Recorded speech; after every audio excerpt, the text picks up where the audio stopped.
What's up, guys? Today we are going to talk about why there weren't any members of the Jedi Temple Guard defending the temple during Order 66 when Anakin and the 501st attacked it. Because I actually got an answer from Henry Gilroy at DragonCon when I had the pleasure of interviewing him, so this is going to be just a clip from our interview, and then afterwards we're going to discuss it. If you don't know who Henry Gilroy is, he was a writer and producer for the Clone Wars and Star Wars Rebels, so take a look. Speaking of Order 66, last night at the Clone Wars panel, I think it was, someone brought up the Jedi Temple Guard and what was going on with them, and then someone suggested maybe the Grand Inquisitor helped with the slaughter, and you were just like, yeah. Yeah, I mean, this is one of those things where I definitely created that scenario. I don't know if it's been written anywhere. Not that I can However, recall. you know what? That's not to say that someone at Lucasfilm might disagree and there might be a different story. Okay. But that was definitely a story That's kind of your own I had written. headcanon. Well, I wrote it while I was working for Lucasfilm. Oh, yeah, wow. the idea of that, and yeah, we talked about it. Because to me, it made a lot of sense as to, wait a minute, like in a time of war, there would have been temple guards, and they would have sensed, wait, something's really wrong. Right. As soon as Anakin and these troopers show up. So the fact that they just walked in the door, there's a reason there weren't temple guards there. Of course. And that was because they were betrayed. And again, yeah, and it makes complete sense. Now, would that be just the Grand Inquisitor maybe turning on those temple guards to That's take correct. them out? Okay. Yeah. And that's the thing is in my mind, that was something that was going to happen, and that particular, temple guard, he had actually been corrupted by Palpatine, at least in my head. Sure.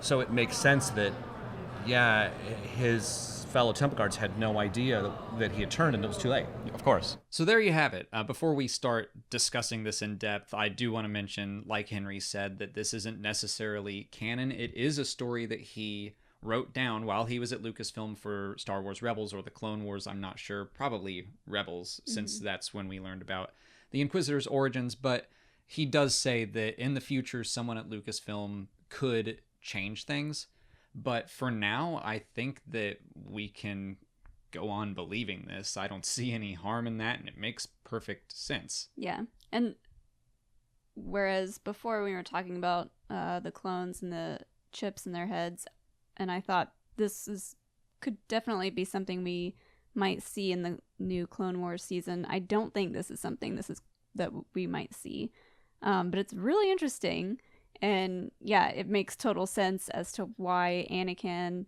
could just waltz in and start killing everyone. Yeah, I agree. This isn't something we'll see in the Clone Wars 7th season. I think that we're going to be... that it's not a full arc. It's not like they would just cut there and...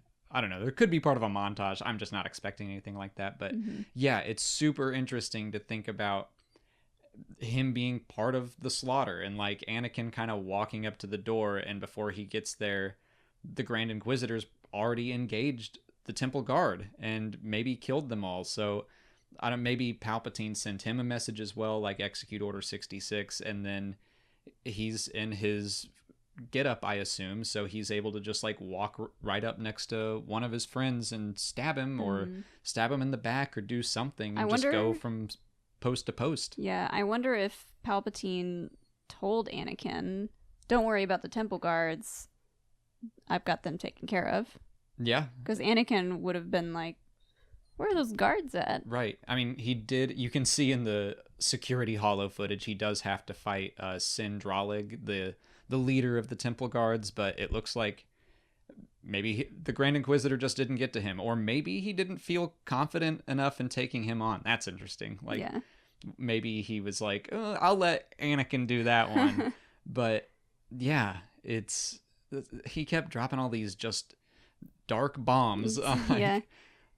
It's really interesting to think about the Grand Inquisitor, and like, we don't know how many temple guards there were. No, I don't think so. And we also don't know, like, did he take them all out at once? Was it kind of like a sneaky kind of thing where he did like one at a time? I would assume. As they were kind of frantically like, oh no, something crazy is happening, Yeah, I would assume something more sneaky. I don't think that he would have taken on...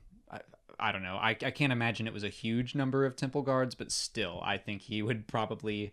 as a fallen Jedi, be more of a stab him in the back kind of way, kind of thing. Definitely caught them off guard. All right. Good job. You proud of yourself? Get it? Get it? Yeah. But, and you brought up how did he... Or no, you told... No, just cut there. Oh, but you brought up Anakin maybe being warned about the Temple Guard. Maybe he knew about the Grand Inquisitor, or the Jedi that would become the Grand Inquisitor. Maybe Palpatine was like, don't kill that guy, or we don't know how he survived, basically. Right. Because how would the clones be able to distinguish him from any other Jedi? And we will actually talk about that in another video, because I talked about that with Henry Gilroy too. But we'll save that for another discussion. Like I said, this is just one chunk of a whole big interview that I did with Henry Gilroy. It's about 25 minutes long. I will be releasing more and more of it over the next few weeks. But if you want to watch the whole thing right now, I made it available to all of our patrons just at the $1 level and above. So you can check that out right now. It's in a link in the description. There's also a 20-minute interview with Timothy Zahn that is available to all my patrons as well. But I think that's it for today.